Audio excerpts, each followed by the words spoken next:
The wind hit Sarah Whitfield's face like a fistful of needles. It howled across the Wyoming mountains, a high, lonesome sound that promised nothing but a cold grave. Her wedding dress, now just a wet, heavy rag, clung to her legs, stealing what little warmth she had left. She gripped the horse's reins with fingers she could no longer feel and urged the poor animal up the trail. Behind her, she could hear them. The sound was a dull thunder, half swallowed by the storm, but it was getting closer. A man's voice, sharp as a whip, cut through the blizzard. "The witch went that way!" Sarah's heart hammered against her ribs. She dug her heels into the mare's sides, desperate. The horse stumbled, its breath coming in ragged white clouds, but it found its footing and kept climbing. She'd been riding for hours, ever since she'd turned and fled the church in Greer's Crossing, leaving Marcus Thornton standing at the altar. Her own father had tried to sell her, to trade her life to cover his debts. She could still see Thornton's smile. It wasn't the smile of a groom. It was the smile of a wolf that had cornered its prey. He owned the land. He owned the men who worked it, and he thought he owned her. Another shout came from behind. Closer now, much closer. The trail forked. Left would take her down into the valley, an easier path but a certain trap. Right went higher, into the teeth of the storm where the wind shrieked and the pines bent like old men in prayer. Sarah didn't even think about it. She pulled the horse to the right.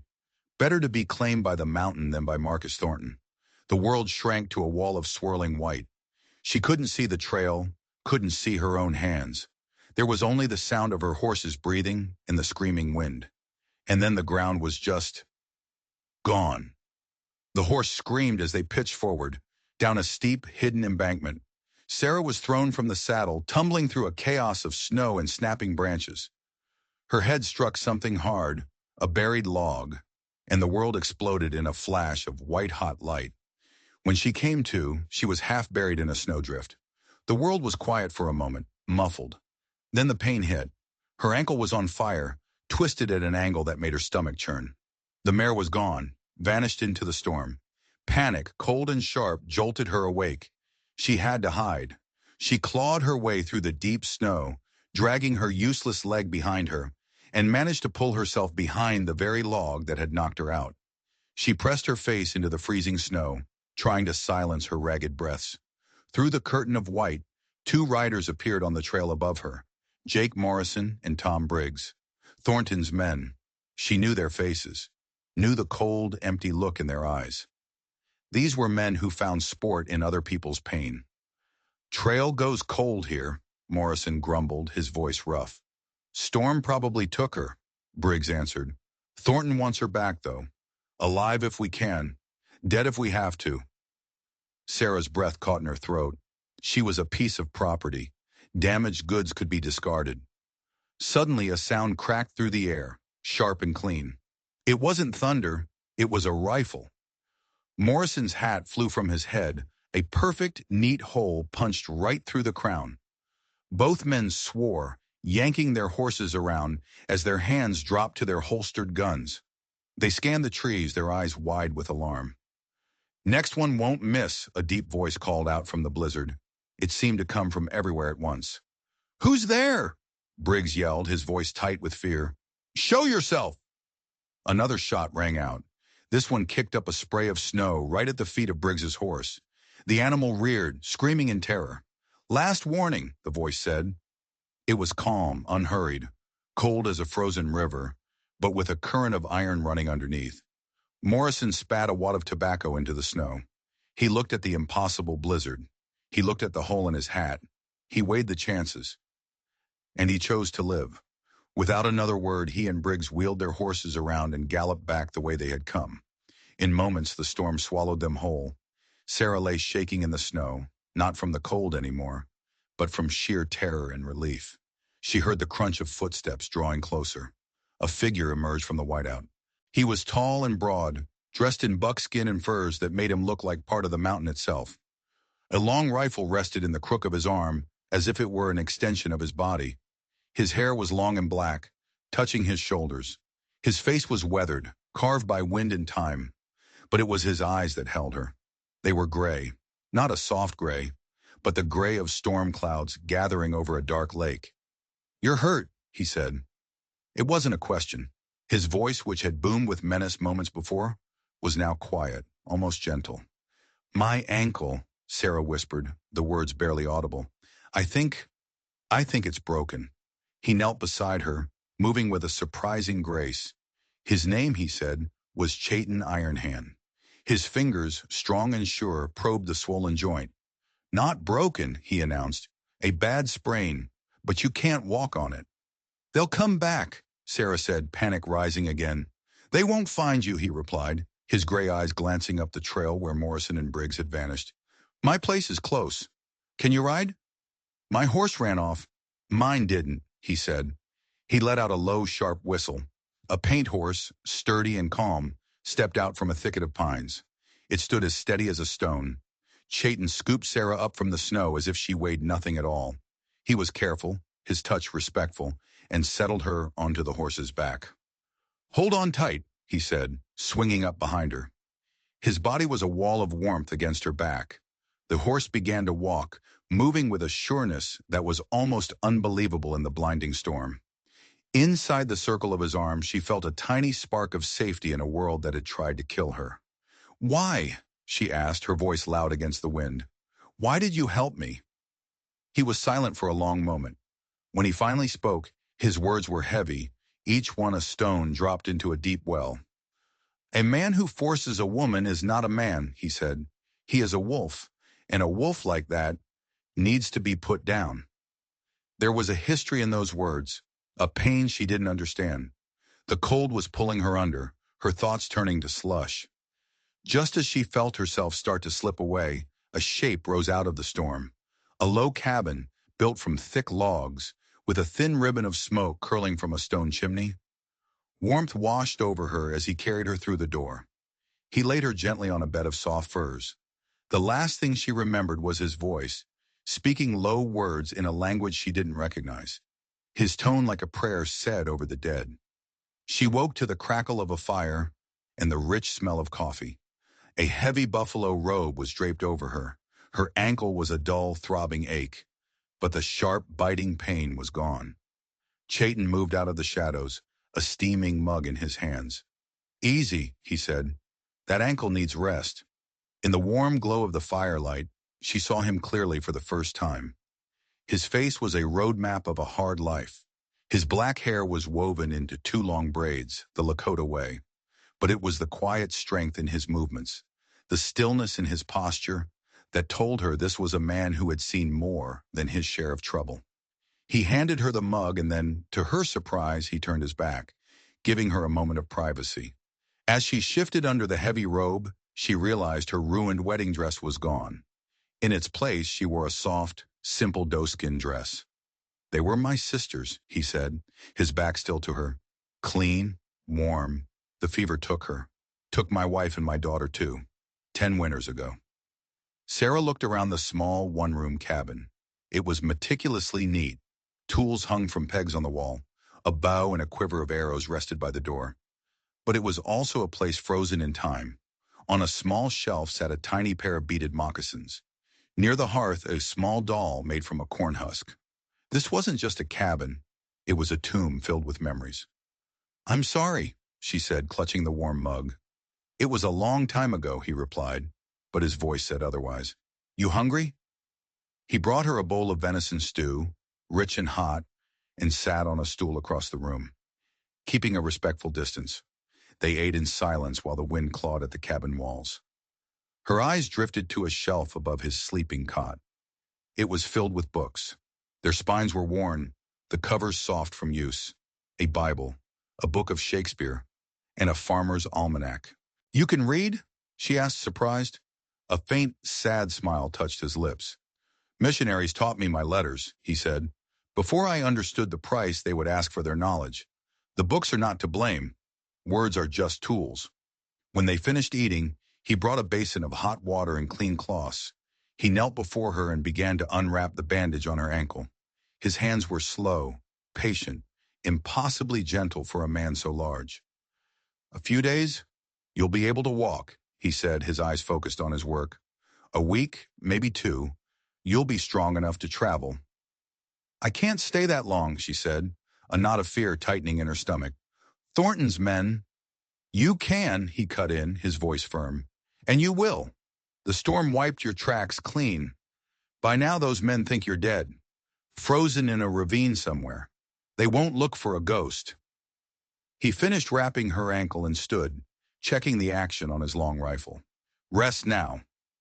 You don't even know my name, she said, her voice thick with exhaustion. He paused at the door, looking back at her. The firelight carved his face out of the shadows. I know enough, he said. I know they hunted you like an animal. That's all I need to know. He opened the door a crack, letting in a swirl of snow and cold air. These walls have been quiet for a long time, he added, his voice barely a whisper. It is good to hear a woman's voice in them again. She woke later, in the dead of night. The fire had burned down to glowing embers. Chayton sat on the stool, his back to her, mending a snare with nimble fingers. Can't sleep? He asked without turning around. My ankle aches, she lied. The truth was, her mind was racing. The events of the day felt like a fever dream. He got up and brewed a pot of tea from willow bark, handing her a cup. This will help with the pain. He sat down again, the silence stretching between them. He didn't ask her why she was running. He didn't ask what she was running from. So she told him. She told him everything. About her father's supposed gambling debts. About Marcus Thornton's cold, possessive eyes. About the terror she felt standing on the church steps, realizing her life was about to end. He listened, his hands never ceasing their work on the snare. He didn't interrupt. He just listened. When she was finished, her voice raw, he stared into the dying fire for a long time. You were brave, he said finally. I was desperate, she replied. The two are often the same thing, he said. Men like Thornton, they feed on fear. You take away their fear, and they starve. His eyes had a distant look, as if he were seeing something far beyond the cabin walls. Soldiers came to our winter camp once, he said, his voice dropping low. They said they were hunting hostiles. We were old men, women, children. It made no difference to them. The silence that followed was heavier than the snow piled outside. It was a silence filled with ghosts.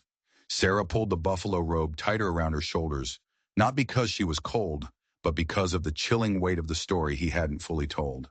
Thank you, she said, and she meant it for more than just the rescue, for more than the food and the shelter. She meant it for listening, for understanding. He banked the fire, the last of the embers glowing like angry red eyes in the dark. He returned to his stool by the door, his rifle across his lap. Sleep, he said. I'll keep watch. Sarah lay back on the furs, her body aching, but her mind strangely calm. She watched his silhouette against the faint glow of the coals. Outside, the storm howled, but in here she felt something she hadn't felt in a very long time. Safe. The word was so foreign, so unbelievable, but it was true. She closed her eyes, and the last thing she heard was the sound of Chayton humming a low, sad Lakota song. It wasn't a song of death. It was something else, something that sounded almost like a promise. And as she drifted into a deep, dreamless sleep, a tiny, fragile seed of a new life began to take root in the frozen ground of her heart. 3 days passed. The storm broke, leaving the world buried under a thick blanket of pristine, silent snow. Sarah's ankle began to heal, the swelling going down, the sharp pain dulling to a persistent ache. She learned the rhythms of Chayton's life. He rose before the sun, his movements always quiet, deliberate. He chopped wood, tended his horse, checked his trap lines. He was a man who lived in harmony with the harshness of the mountains, not in opposition to it. Sarah did what she could to help. She tore strips from her ruined wedding dress to use as thread, mending the tears in his buckskin shirts. She learned to cook over the open hearth, to sweep the stone floor, to listen to the language of the wind in the pines. Each small task felt like an act of defiance. Marcus Thornton had wanted to own her, to make her an ornament in his grand house. Here she was useful. She was strong. But at night, when the fire burned low, and the ghosts of the cabin seemed to whisper from the corners, the fear would return. Thornton was not a man who gave up on what he considered his. He would be searching. He would be hunting. One evening, to fill the heavy silence, Sarah picked up the worn copy of Shakespeare. She began to read aloud, her voice trembling at first, then growing stronger, more confident with each line of poetry. Chayton sat across the room, cleaning his rifle, his storm-gray eyes half closed. But she knew he was listening. He was drinking in every word. When she finished a passage and closed the book, the silence that fell was different. It wasn't empty. It was full of unspoken things. "My wife," he said, his voice so soft she almost didn't hear him. "She used to read those words to me." Sarah's heart skipped a beat. He had never spoken of his wife beyond that first brief, stark mention. He continued, the words coming slowly, as if he were pulling them up from a deep, cold place. "Her name was Gentle Dove. She was stronger than her name. She could ride better than any man, and her laugh could make the winter birds sing. She gave me a daughter.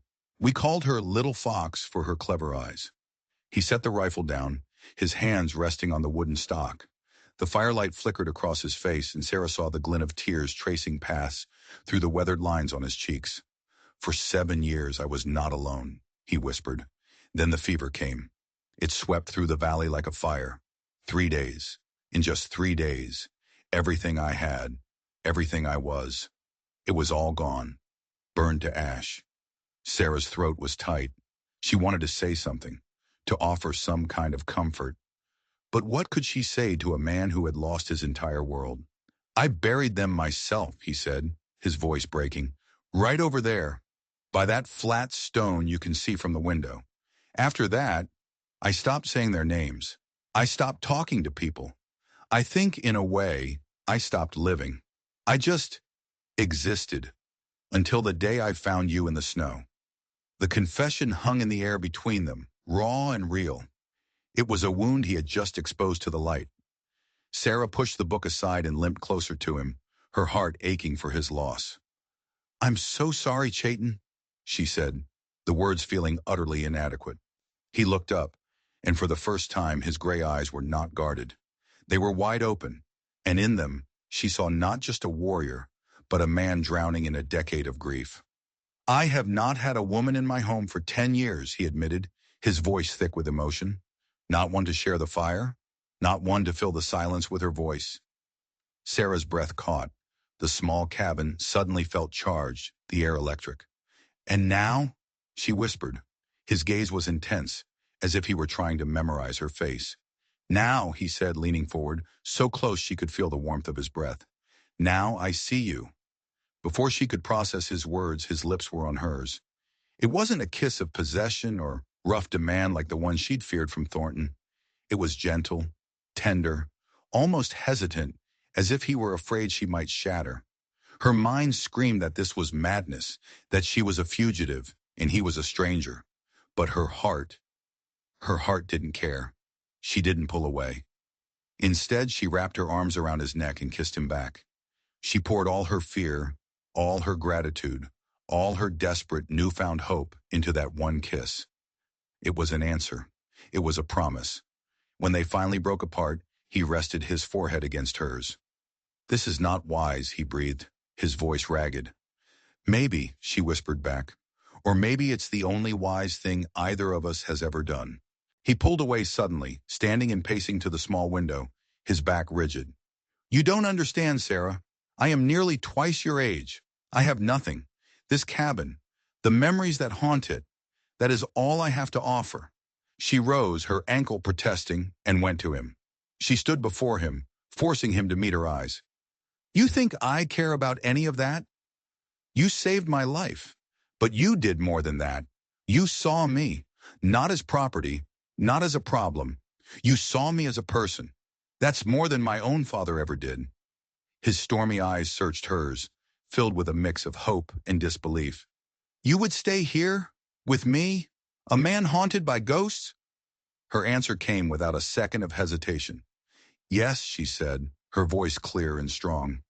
"Because with you, I've found something I didn't even know I was looking for." The fire crackled, sending a shower of sparks up the chimney. Chayton stepped toward her, his large, calloused hands reaching for hers. They were trembling. In the way of my people, he said slowly, marriage is not about a man in a black coat or words in a book. It is a choice. Two souls choosing to walk the same path. A promise made to the earth and the sky. If you are willing, I would speak those words with you. Sarah felt her heart swell so much she thought it might burst. She thought of the cold, sterile church. She thought of Thornton's cruel, triumphant smile. She thought of the life of gilded misery that awaited her. Then she looked at the man in front of her, a man scarred and broken by grief, who was offering her not a cage, but a choice. Freedom. Yes, she breathed. I am willing. He wrapped the heavy buffalo robe around her shoulders, and together they stepped out of the cabin and into the cold, clear night. The sky was a vast, dark blanket, punched through with a million glittering stars.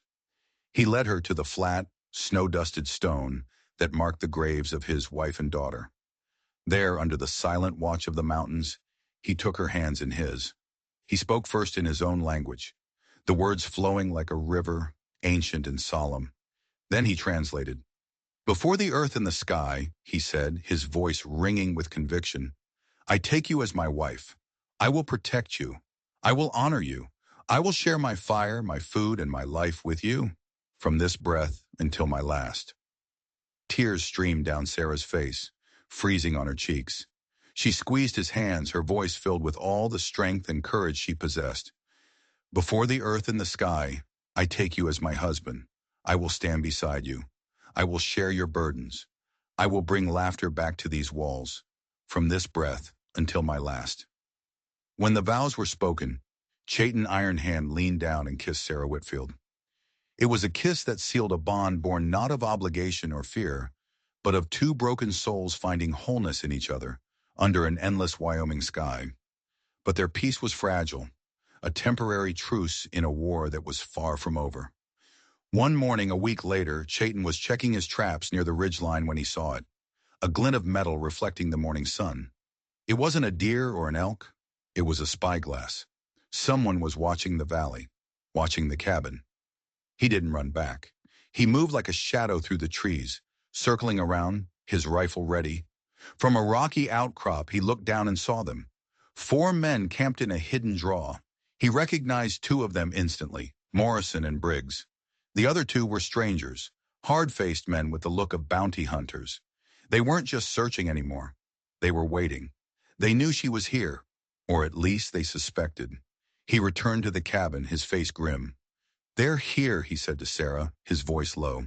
4 of them, camped a mile south. The color drained from Sarah's face. What do we do?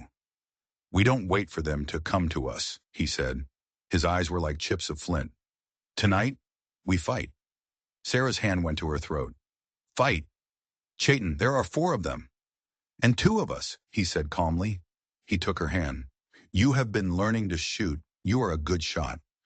It was true, he had been teaching her to use a spare rifle, and she had a surprisingly steady hand. But we will not fight them head on. We will hunt them, the way they hunted you. That night, under the sliver of a new moon, they moved out. Chayton painted a dark line of charcoal under each of Sarah's eyes. To cut the glare of the snow, he said, but it felt like something more, a ritual, a preparation for war. They moved through the darkness like ghosts. Chayton knew every rock, every tree, every shadow of this mountain. He led them to a position on the ridge directly above the hunters' camp. The men were sitting around a small, smoky fire, passing a bottle of whiskey. They are comfortable, Chayton whispered, his breath a white plume in the frigid air. They think they have us trapped. They are not expecting the trap to have teeth. He explained the plan. He would create a diversion on the far side of the camp, a sound, something to draw their attention. When they went to investigate, Sarah was to take aim at their supplies, their horses, not the men, not yet. A man without a horse in these mountains is a dead man, he explained. We take their legs first. He slipped away into the darkness. Sarah was left alone on the ridge, her heart pounding a frantic rhythm against her ribs. The rifle felt heavy and cold in her hands. Could she do this? Could she, Sarah Whitfield, who had never fired a gun in anger in her life, become a hunter? She thought of Thornton. She thought of the life that had almost been hers, and her resolve hardened. Yes, she could. A sound suddenly echoed from the rocks to the east of the camp. It was the sharp crack of a branch, followed by the scatter of falling pebbles. It sounded exactly like a clumsy animal, or a person, moving in the dark. "What was that?" one of the strangers asked, jumping to his feet. "Probably just a deer," Briggs slurred, taking another pull from the bottle. "Go check it out," Morrison ordered the two new men. "And be quiet about it." The two bounty hunters grabbed their rifles and crept out of the firelight, heading toward the sound. This was it. Sarah rested the barrel of her rifle on a flat rock, took a deep breath, and aimed at the dark shapes of the horses, tethered at the edge of the camp. She let her breath out slowly, just as Chayton had taught her, and squeezed the trigger. The rifle bucked against her shoulder, its roar shattering the mountain silence. One of the horses screamed and fell. The others panicked, pulling at their tethers, their eyes wide with terror. Before Morrison and Briggs could even react, another shot rang out from the darkness where Chayton was hidden. The second shot took out their pack mule, scattering their supplies across the snow. The two bounty hunters came running back into the camp, firing blindly into the trees. "We're being ambushed," one of them shouted. Morrison and Briggs were now scrambling for cover, trying to figure out where the shots were coming from. They were trapped in the small circle of firelight, perfect targets. "Iron Hand!" Morrison bellowed into the darkness. "Show yourself, you coward!"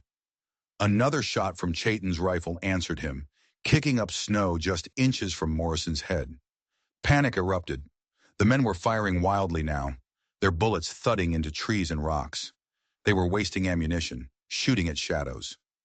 Sarah reloaded, her hands shaking, but her purpose clear. She took aim again, this time at the campfire itself. She fired. The bullet struck the small pot of coffee that was sitting on the fire, sending boiling water and hot embers flying everywhere. The camp was plunged into near total darkness. Now there was only shouting, confusion, and fear. Chayton used the chaos to move, firing from a new position every time. A shot from the left, a shot from the right. It sounded like they were surrounded by a dozen men, not just one man and one woman. After 10 minutes of terrifying unseen assault, the bounty hunters broke. One of them screamed and just started running, blindly into the dark forest. The other followed. Morrison and Briggs, seasoned as they were, knew they were beaten.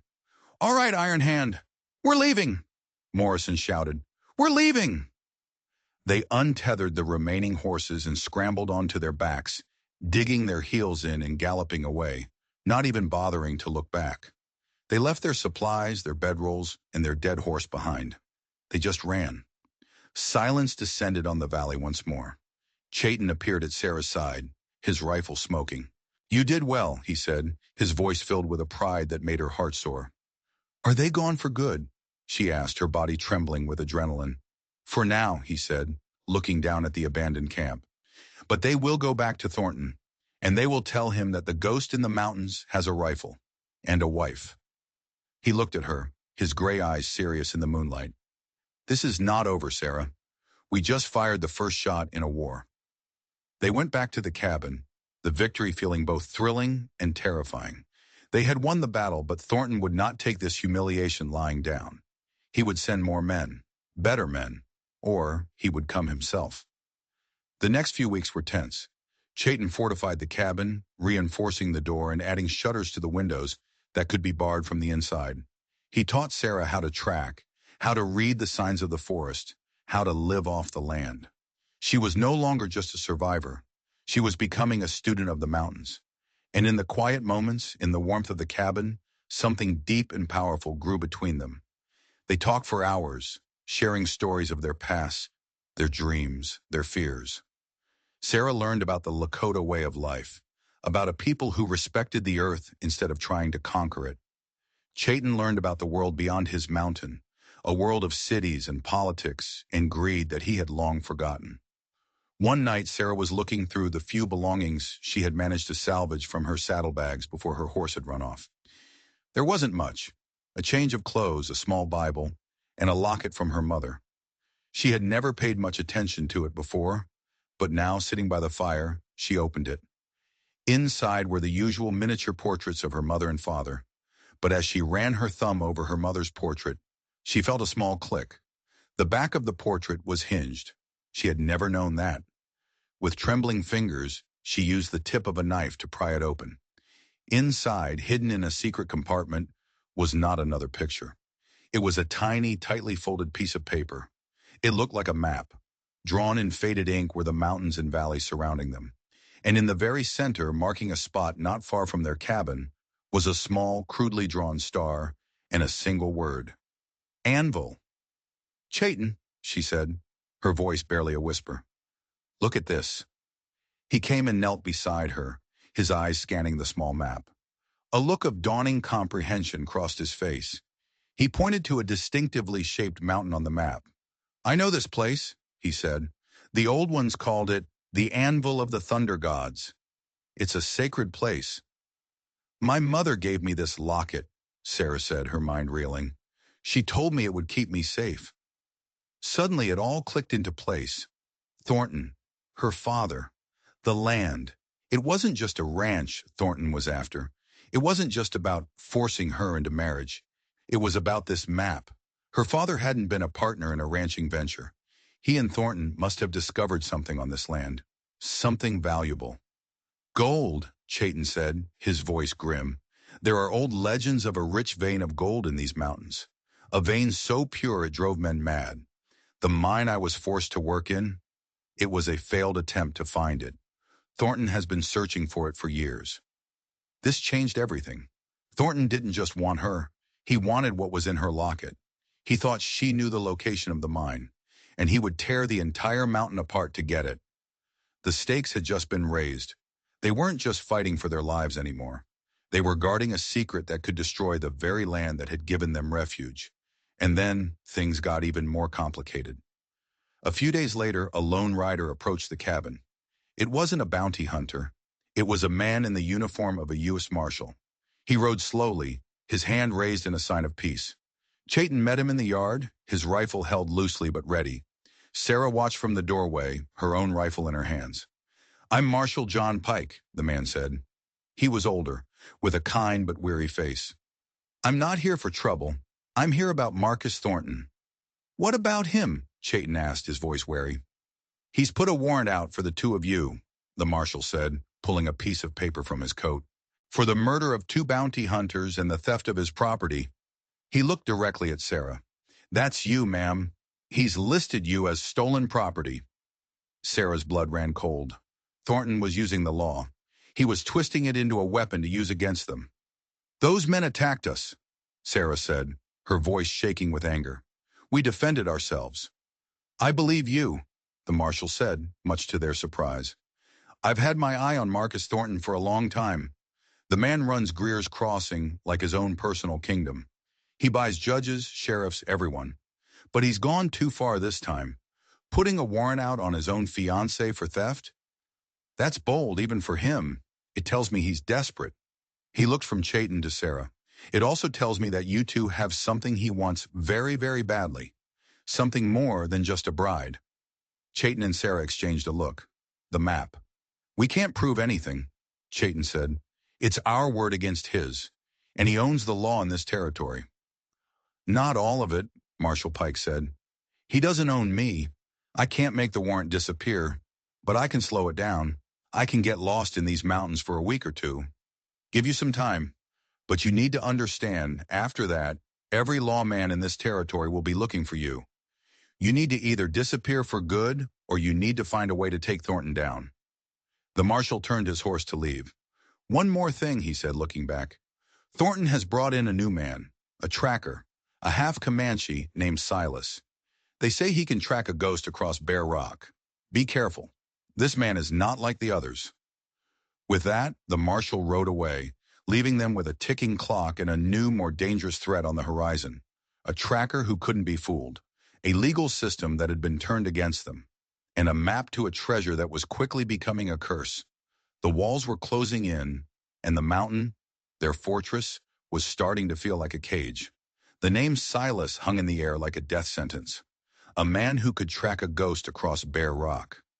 Chayton grew even more vigilant, his eyes constantly scanning the ridgelines, his ears tuned to every unnatural sound. The brief sense of victory they had felt was gone, replaced by a gnawing anxiety. They were no longer just hiding. They were being hunted by a master. "We cannot stay here," Chayton said one evening, staring into the fire. "He will find this place. It's only a matter of time." "So we run?" Sarah asked, a familiar despair creeping back into her voice. "Is that all we can ever do?"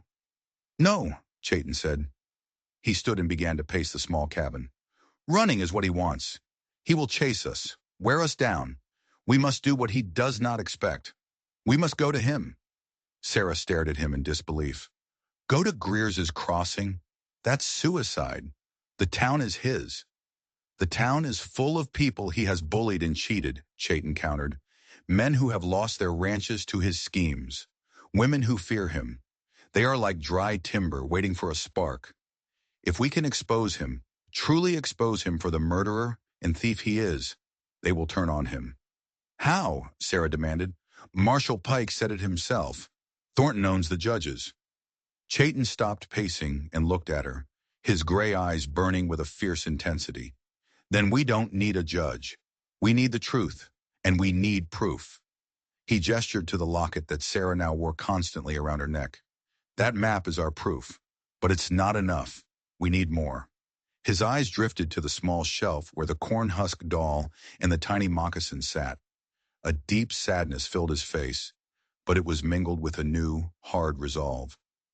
"The doctor in Greers's Crossing," he said, his voice barely a whisper. "Dr. Miller.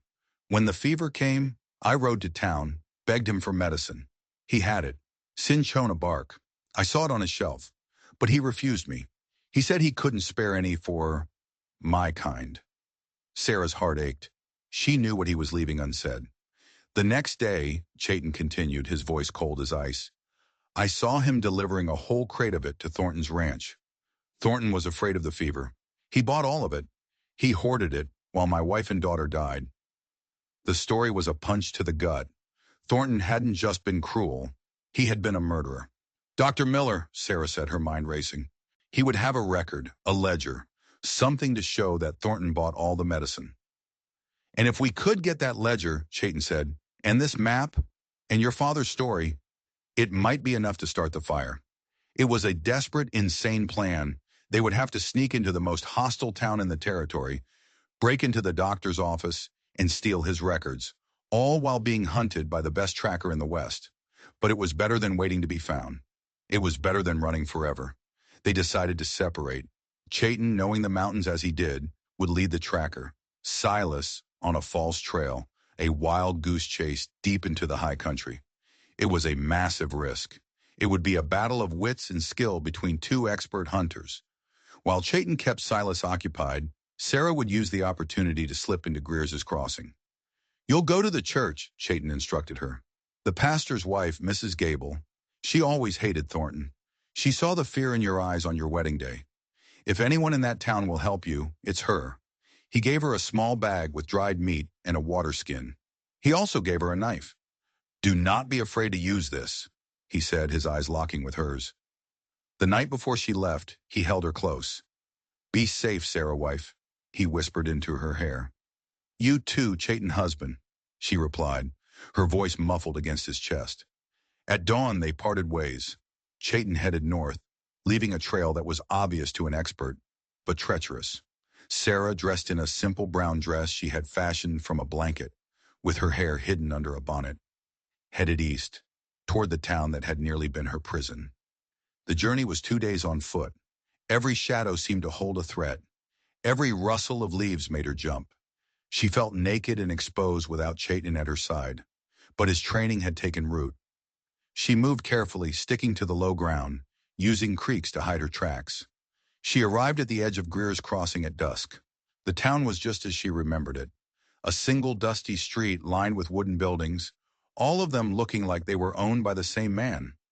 Thornton's presence was everywhere, from the giant T branded on the sign of the saloon to the tense, fearful looks on the faces of the few people still on the street. She found the church, a small white building at the end of town. Light glowed in the windows of the small house next to it.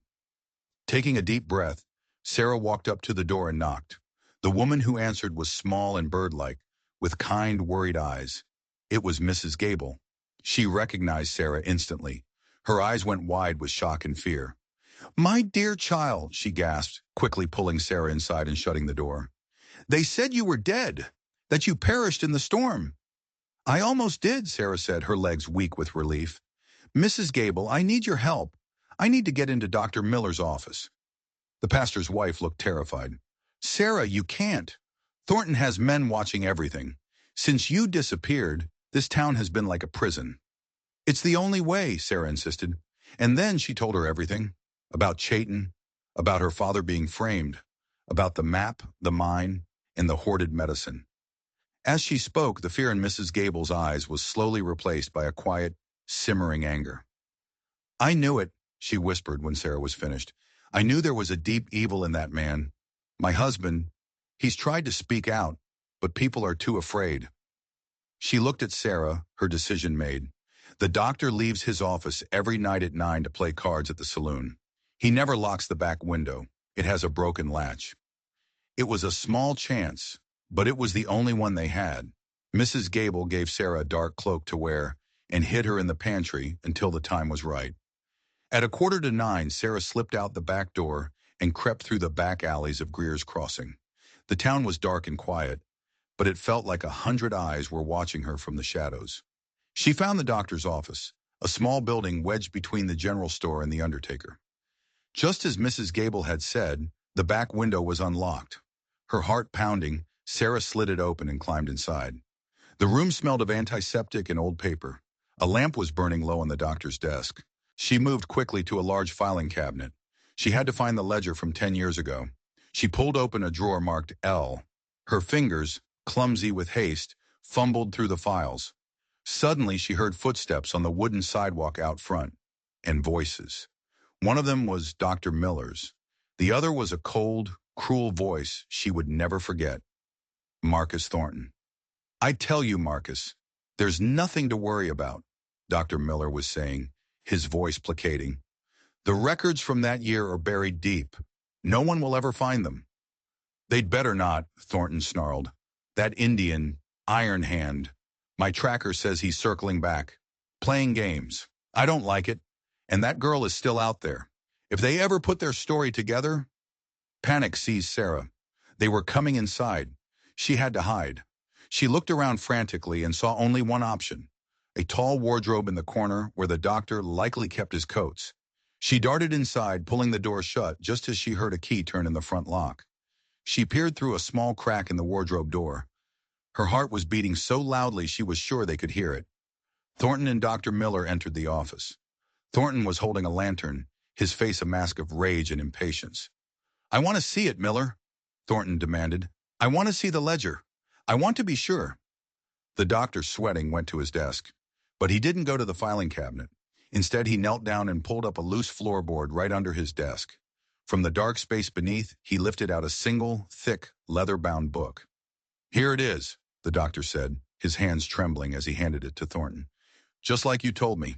I kept it separate, hidden." Thornton opened the book, his eyes scanning a page. A cruel smile spread across his lips. "Excellent," he said. He looked around the office, his eyes seeming to pierce right through the shadows. "I've decided to move our timeline up. The new drilling equipment arrives on the morning train. We're going to blast open the Anvil mine. I'm done playing games." He handed the ledger back to the doctor. "Burn it," he commanded. "Tonight. There can be no loose ends." From her hiding place, Sarah watched in horror. The proof she had risked her life for was about to be destroyed. She had to do something. Now. Just as the doctor was about to toss the book into the office stove, a crash of glass came from the front of the building. The front window shattered inward. "What in the hell?" Thornton roared, drawing his pistol. A figure stood in the shattered window frame, silhouetted against the moonlight. He was tall, dressed in buckskin, and held a long rifle. It was Chayton. "I believe you have something that belongs to my wife," he said, his voice dangerously calm. Thornton stared, his face a mixture of shock and fury. "Iron Hand, how did you get past my tracker?" "Your tracker is tied to a tree 5 miles from here," Chayton said, stepping into the room. He tracks men well, but he does not know how to track a spirit. Thornton laughed, a harsh, ugly sound. A spirit? You'll be a spirit soon enough. He raised his pistol to fire, but before he could pull the trigger, Sarah burst out of the wardrobe, wielding a heavy iron poker from the stove. She swung it with all her might, striking Thornton's arm. The gun clattered to the floor. Thornton howled in pain and rage, turning on her. But in that split second of distraction, Chayton moved. He lunged across the room, not at Thornton, but at Dr. Miller. He snatched the ledger from the terrified doctor's hands. "The book, Sarah!" he yelled, tossing it to her. "Run!" Sarah caught the heavy ledger and didn't hesitate. She scrambled out the broken window and ran into the night. Behind her, she heard the sounds of a furious struggle, a gunshot, and a scream of agony. She didn't look back. She just ran, clutching the proof that could either save them or get them killed. Sarah ran until her lungs burned and her legs felt like lead. She didn't dare look back. The sounds of the fight, the gunshot, they echoed in her head. Was Chayton alive? Was he hurt? She had to trust him. She had to trust their plan. She ran not to the edge of town, but back to the church, to the one place she knew she had an ally. She burst through the back door of the parsonage, gasping for breath, clutching the heavy ledger to her chest. Mrs. Gable was there, her face pale with worry. "Did you get it?" she asked. Sarah nodded, unable to speak. She held out the book. Proof. At that moment, the church bell began to ring. It wasn't the slow, steady peal for Sunday service. It was a frantic, urgent clamor. The fire alarm. People started shouting in the street. Doors opened. Lights appeared in windows. Mrs. Gable looked out the window. "It's the doctor's office," she said, her voice a shocked whisper. "It's on fire." A cold dread filled Sarah. The fire wasn't an accident. It was Thornton, destroying the evidence, covering his tracks. But what about Chayton? The whole town was pouring into the street now, drawn by the bell and the flickering orange glow. This was it, their one chance. "We have to show them," Sarah said, her voice finding its strength. "Right now, while they're all here." With Mrs. Gable at her side, Sarah walked out the front door of the church and into the chaos. She climbed the steps of the church, the ledger held high. The pastor, Reverend Gable, a man whose sermons against greed had always been subtly aimed at Thornton, saw them and understood. He joined them, standing beside Sarah as a show of support. "People of Greers's Crossing," Sarah's voice rang out, clear and strong, cutting through the noise. "You all think I died in the storm. I did not. I ran. I ran from a man who tried to buy me, a man who framed my father, a man who would see us all destroyed for his own greed." A hush fell over the crowd. All eyes were on her. They saw the girl they thought was dead, standing on the church steps, alive and defiant. Thornton, his face smeared with soot and his arm hanging uselessly at his side, pushed his way through the crowd. His men were with him, their guns drawn. "She's a liar!" Thornton screamed, his voice raw with fury. "A thief and a murderer. She and that savage killed Dr. Miller and set fire to his office. There's a warrant for her arrest." "I have proof," Sarah shouted back, holding up the ledger. "Proof that Thornton let our friends and family die of fever 10 years ago so he could save himself. It's all in here, in the doctor's own hand." A murmur went through the crowd. They all remembered the fever. They all remembered loved ones they had lost. "This book shows he bought every last bit of medicine in the territory," Sarah continued, her voice filled with righteous anger. "And this," she said, pulling the locket from her neck and holding it up, "this is what he's truly after. A map to the Anvil mine. He wants to tear down our mountains, pollute our water, and take what is underneath, leaving us with nothing." She opened the locket and held up the tiny map. The crowd surged forward, trying to see. The mood was shifting. Fear was being replaced by anger. Doubt was turning into fury. "She's lying!" Thornton shrieked, but his voice was losing its power. He looked at his men. "Arrest her! What are you waiting for?" But his men were looking at the faces in the crowd. They were looking at the hard, angry eyes of the ranchers Thornton had cheated, the store owners he had extorted. They were looking at a town that was no longer afraid. They hesitated. And in that moment of hesitation, a figure emerged from the alley beside the burning building. It was Chayton. He was limping, and his shirt was torn. But he was alive, and he was not alone. Behind him were a dozen Lakota warriors, their faces painted for war, their rifles held at the ready. They moved silently, fanning out, surrounding the crowd, their eyes fixed on Thornton and his men. And standing beside Chayton was Marshal John Pike. "It's over, Thornton," the marshal said, his voice carrying the weight of the law. "The real law.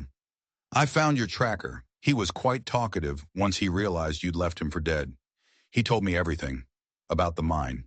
About the men you hired to kill Sarah Whitfield. About your plan to silence Dr. Miller for good." Thornton's face went white. He was trapped. The town, the Lakota, the law, they had all turned against him. He was a king whose kingdom had just crumbled to dust. In a final, desperate act, he grabbed a woman from the crowd, holding her in front of him as a shield and pressing his remaining pistol to her head. "I'll kill her! Back off! All of you!" he screamed. But Chayton had already anticipated it. He raised his rifle. The crowd held its breath. It was an impossible shot, but Chayton was calm. His eyes were like chips of ice. He fired. The shot was perfect. Thornton's gun hand exploded in a shower of red. The woman screamed and broke free. Thornton staggered back, clutching his ruined hand, his face a mask of disbelief and agony. He was finished. His men threw down their guns. The townspeople surged forward, no longer a mob but a force of justice. They surrounded Thornton, their faces hard with a decade of repressed anger. Marshal Pike stepped forward and put Thornton in irons. "Marcus Thornton," he said, "you're under arrest for fraud, conspiracy, and the murder of Dr. Alistair Miller." As they led him away, broken and defeated, Sarah ran to Chayton. She threw her arms around him, burying her face in his chest. "I thought you were dead," she sobbed. "It will take more than a fire to kill me," he said, holding her tight. He looked over her head at the town, at his people, at the marshal. "It is finished," he said. It was. The ledger, along with the testimony of dozens of townspeople, was enough to seal Thornton's fate. His empire, built on fear and greed, collapsed overnight.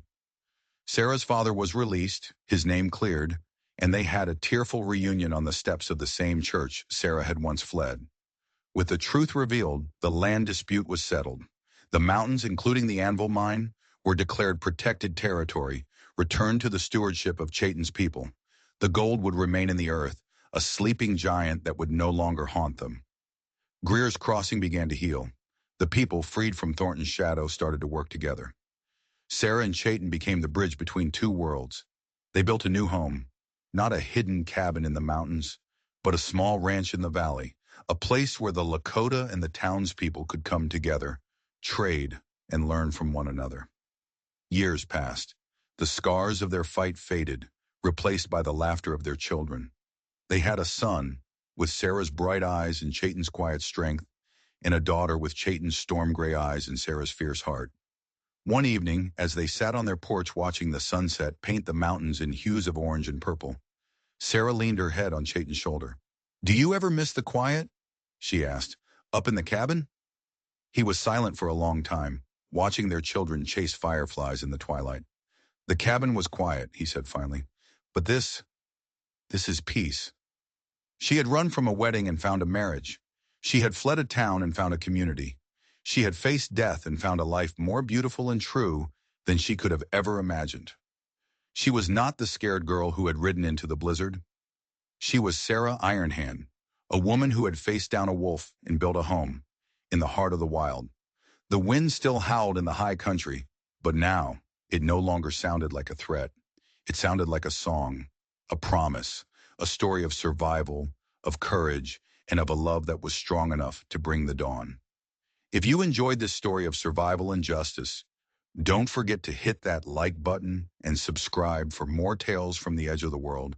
And let me know in the comments, what would you have done in Sarah's shoes?